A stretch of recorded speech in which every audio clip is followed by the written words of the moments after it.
Redmi Turbo 4 Pro 2025 সালের এই ডিভাইসের নতুন করে আবার রিভিউর জন্য এত বেশি রিকোয়েস্ট আনবিলিভেবল। মানে একদম বছরের শুরু থেকে আপনাদের জাস্ট রিকোয়েস্ট, ভাই এই স্মার্টফোনের আবার একটা ভিডিও দেন প্লিজ, কারণ এই ফোনের দাম অনেকটা কমে গেছে। এখন আমি এটা কিনতে চাই, কিন্তু নিব কিনা বুঝতে পারছি না। অনেক কথা বলছে, আবার যে স্পেক অফার করছে যে দামে, তাতে তো না কিনেও উপায় নেই। মানে কিনতে খুব ইচ্ছা করছে, কিন্তু একটু ভয়ও লাগছে।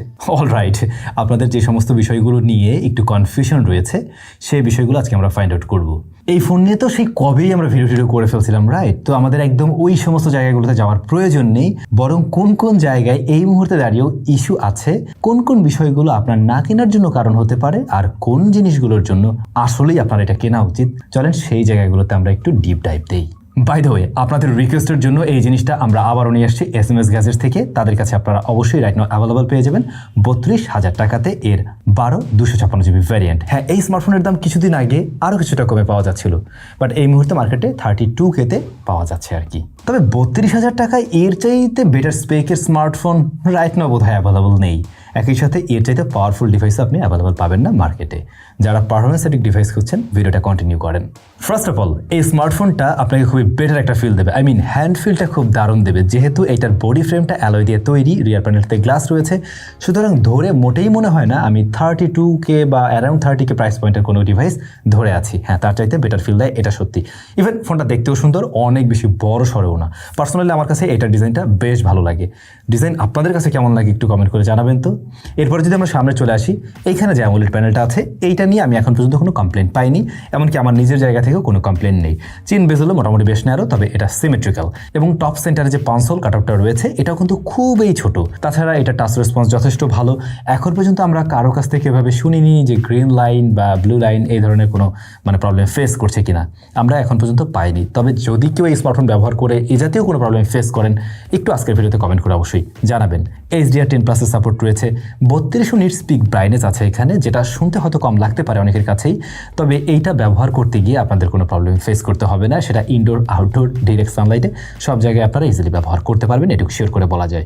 ডিসপ্লেটা তার দাম অনুযায়ী আমার কাছে মনে হয় একদমই পারফেক্ট জায়গায় আছে, এটা নিয়ে কমপ্লেন করার তেমন কোনো সুযোগই আমি দেখছি না। ইভেন যেটা বললাম, এখন পর্যন্ত কাউকেই আমি এটা নিয়ে কমপ্লেন করতে দেখিনি আসলে। এরপর যদি পারফরমেন্সের জায়গাটা যাই, এক কথা শেষ করে দেওয়া যায়, এইটা 32,000 টাকায় বা 30,000 টাকা প্রাইস ব্র্যাকেটের সবচাইতে সেরা পারফরমেন্সের স্মার্টফোন।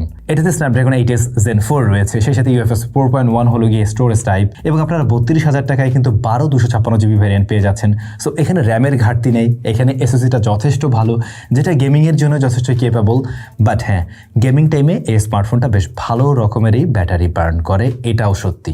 এমনকি এই ডিভাইসটা ফার্স্ট যখন আসে, তখনও আমরা এতটা বেশি ব্যাটারি বার্ন করতে দেখিনি, বরং এখন দাঁড়িয়ে স্মার্টফোনটা মনে হচ্ছে ডে টু ডে লাইফের ব্যবহারে, যখন কিনা আপনি নর্মালি ব্যবহার করছেন, রেগুলার টাস্ক, সেটা হয়তো বা ইউটিউব থেকে ভিডিও দেখছেন কিংবা আপনি ফেসবুক সোশ্যাল মিডিয়া চালাচ্ছেন, ঘন্টাখানেক ব্যবহারে দেখা যায় প্রায় 20%-এর মতো ব্যাটারি বার্ন করে ফেলে, যদি কিনা আপনি ব্যবহার করেন ওয়াইফাই, আইদার ডাটা ব্যবহার করলে আর একটু বেশি যাচ্ছে।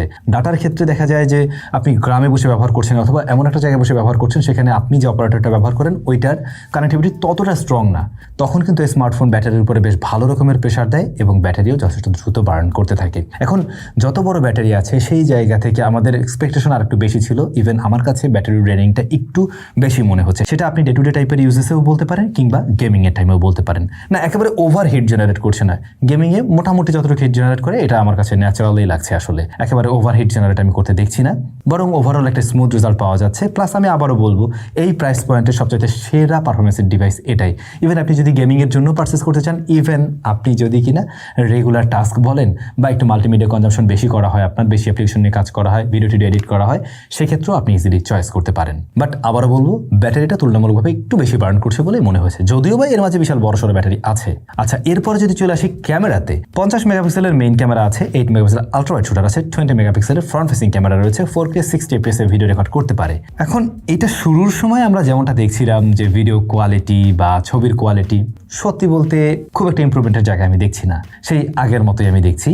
এখন এইটা যে প্রাইস পয়েন্টে এসছে এরকম জায়গায় আরও ভালো খেলোয়াড় আছে কিন্তু ক্যামেরার জন্য আমি আবারও বলবো, সেটা হচ্ছে গিয়ে Honor 200, যেখানে আপনারা টেলিফটো জুম লেন্স পেয়ে যাবেন। যদি ক্যামেরার জন্যই হয় এখনও স্টিল ওইটাকে আমি এগিয়ে রাখবো কিছুটা, বাট যদি নর্মাল ক্যামেরা মানে মেইন ক্যামেরার কথা বলেন সেক্ষেত্রে প্রায় সিমিলার জায়গায় একটা রেজাল্ট দিচ্ছে, মানে মোস্ট অফ দ্য টাইম প্রায় কাছাকাছি একটা রেজাল্ট দেয়। তবে টেলিফটোর ওই মজাটা ও অবশ্যই দিতে পারবে না, আর আল্ট্রাওয়াইডটা একদম ওই লেভেলের না, আল্ট্রাওয়াইডটা একটু পিছনেই পড়ে। এখন আপনারা যদি বলেন ভাই এই প্রাইস পয়েন্টে তো এরকম কয়েকটা খেলোয়াড় আছে, IQ Z10 টার্বো, তারপরে হচ্ছে গিয়ে এইটা, তারপরে যে Honor 200 এর কথা বললাম, যদি এই কয়েকটা ফোন নিয়ে আরেকটা রিক্যাপ ভিডিও বা মানে এগুলোর কম্প্যারিজন সব একটা ভিডিও দিতে আমি তাহলে সেরকম কিছু ট্রাই করতে পারি। বাট পার্সোনালি আমার কাছে যেটা মনে হয় আমরা শুরুর দিকটাতে ক্যামেরা রেজাল্ট যেমনটা দেখছিলাম তার চাইতে খুব একটা ইমপ্রুভমেন্টের জায়গায় মানে আপডেটের পরে যে নতুন করে খুব একটা দারুণ কিছু হবে এমন আমি পাইনি। হ্যাঁ, আপনি ম্যাক্সিমাম ক্লিকের ছবিগুলোকেই কাজে লাগাতে পারবেন, এটা সত্যি। তাছাড়া ফ্রন্ট ফেসিং ক্যামেরার ছবিও ডিসেন্ট এনাফ, বাট এই স্মার্টফোনে একটা জায়গায় তো আপনাকে একটু প্যারা দিবেই ভাই, ইভেন এখনো দিচ্ছে। আমি ভেবেছিলাম এই সমস্যাটা আসলে হয়তো বা করবে না, আর তা হলো নোটিফিকেশনের সমস্যা। হ্যাঁ, এই ডিভাইসটাতে ইভেন আমরা মানে হোয়াটসঅ্যাপ বলেন, মেসেঞ্জার বলেন, এই সবগুলোতে আমরা ওই যে পারমিশন টারমিশন সব কিছু অন করে দেখেছি, তারপরেও কিছুটা ডিলে লক্ষ্য করা যায়। আরও একটা বিষয় নোটিস করার মতো ছিল, সেটা হচ্ছে আপনি ক্রোম থেকে কোনো কিছু ডাউনলোড করছেন, ধরুন ডাউনলোড করতে গিয়ে আপনি আবার বেরিয়ে গেলেন, ব্যাকগ্রাউন্ডে যে সেটা মানে রান হয়ে থাকবে এমনটা অনেক ক্ষেত্রে হচ্ছে না, কখনো কখনো হচ্ছে, কখনো কখনো এখানে গিয়ে একটু ঝামেলা করছে। এখন এরকম টুকটাক কিছু ইস্যু আছে যেটা এখনো স্মার্টফোনে সত্যিই আছে। ফার্স্ট অফ অল নোটিফিকেশন, তারপরে আপনি কিছু কিছু জায়গায় চাইনিজ ছোঁয়া পাবেন, যে বিষয়টা হয়তো বা অনেকের কাছে একটু অ্যানোয়িং লাগতে পারে, ভালো নাও লাগতে পারে। যদিও এটার সাথে ইউজ টু হয়ে যেতে পারে তাহলে সমস্যা নেই, এটা সত্যি। বাট এই নোটিফিকেশনের সমস্যাটা স্টিল কিছু কিছু ক্ষেত্রে দেখা যাচ্ছে। একদম প্রত্যেকবারই যে এই সমস্যা করছে তাও নয়, মাঝে মধ্যে এই সমস্যা করে। বিশেষ করে ফোন অনেক সময় ধরে পড়ে আছে, ধরছেন না বা চালাচ্ছেন না, ওই টাইমে যদি কোনো ধরনের মেসেজ বা কিছু আসে ওই নোটিফিকেশনগুলোতে বিশেষ করে ডিলে করছে। ফিঙ্গারপ্রিন্ট তো আন্ডার ডিসপ্লে, এটা নিয়ে কমপ্লেন নেই, এটা ওকে আছে। অন্যদিকে এটাতে 7550 mAh এর ব্যাটারি আমরা দেখছি, 90 ওয়াটের চার্জিং সিস্টেম সাপোর্ট নেয়। বক্স আপনার ওটা পেয়ে যাচ্ছেন 22.5 ওয়াট হচ্ছে রিভার্স চার্জিং টেকনোলজিও সাপোর্ট করে। এখন ব্যাটারি যত বড় ঠিক একইভাবে ব্যাটারি বার্নও তত বড়, ব্যাটারি বার্নও বেশি করছে, আমি যেটা একটু আগেই বলে আসছিলাম। সো ব্যাটারি ব্যাকআপ আপনি ধরে নিতে পারেন একটা 5000 mAh এর স্ট্যান্ডার্ড যে স্মার্টফোনগুলো আমরা দেখি ব্যাকআপ অলমোস্ট ওরকম পাবেন, একদিন আপনি চালাতে পারবেন। কিন্তু এরকম একটা ডিভাইসে যখন আপনার মাথায় আসবে 7500 mAh ব্যাটারি আছে, আপনার এক্সপেকটেশন একটু বেড়ে যাবে, এটা খুব স্বাভাবিকভাবেই। এবং আমার মনে হচ্ছে প্রথম যখন আসে এই ডিভাইস এতটা ব্যাটারি বার্ন করতো না, বরং এখন যতটা করছে। তো আশা করছি এই স্মার্টফোনটার বর্তমান অবস্থা আপনি ক্লিয়ার। কিনতে গেলে পরে কোন কোন জায়গায় একটু কম মনে হতে পারে বা লিমিটেশনস যেগুলো আছে, যে প্রবলেমগুলোর কথা বললাম, এই বিষয়গুলো আপনি টুকটাক ফেস করতে পারেন, এর বাইরে সমস্যা নেই। এর বাইরে গিয়ে কেনার জন্য যে মেইন কারণ হতে পারে সেটা হচ্ছে ফোনটার ডিজাইন এবং বিল্ড কোয়ালিটি, প্লাস হচ্ছে গিয়ে খুবই প্রিমিয়াম একটা ফিল দিতে পারে। এর চাইতে বেটার পারফরমেন্স দেওয়ার মতো ডিভাইস এই মুহূর্তে তো নেই। তারপরে ওভারঅল যদি স্পেক বিবেচনাও আমরা করতে চাই, সব দিক মিলে বেশ গুছানো একটা প্যাকেজ, আবার দাম অনেকটা কমে আসছে।